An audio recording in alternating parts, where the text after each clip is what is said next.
చూడు. Okay start. Hi friends, మామిడికాయ పచ్చడి పెడుతున్నానండి. ఇది 4 కేజీల మామిడికాయలు. 4 కేజీల మామిడికాయలలోకి 2 పావుల ఉప్పు, 2 పావులన్నర కారము, 1 పావు వచ్చేసి మెంతులు, ఆవపిండి, 1 కేజీ నూనె అండి. ఇది కాంచి చల్లార్చిన నూనె.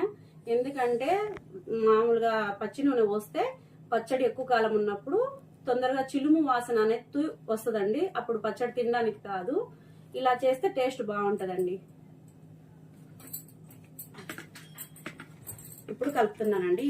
ఇది కారము, ఉప్పు, ఆవు పిండి, మెంతుల పిండి కలిపి పెట్టుకున్నాను ఒకేసారి. దీంట్లో తెల్లవాయలు కూడా ఒలిచి వేసాను.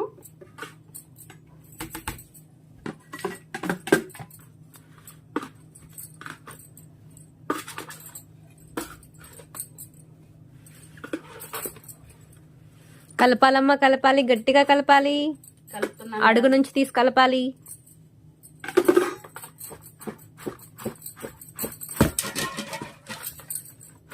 చిన్నగమ్మా.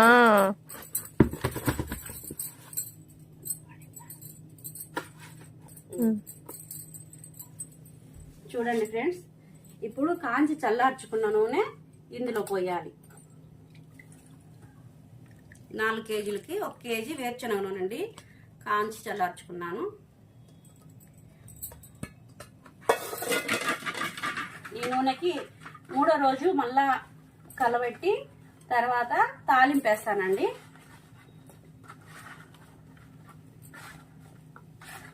ఇప్పుడేం ఆయిల్ కనిపించదు, కానీ 3వ రోజు అయ్యేసరికి ఆయిల్ పైకి తేలుతుంటది. ముక్కకంతా ఉప్పు కారం పట్టేసి తేలుతుందండి.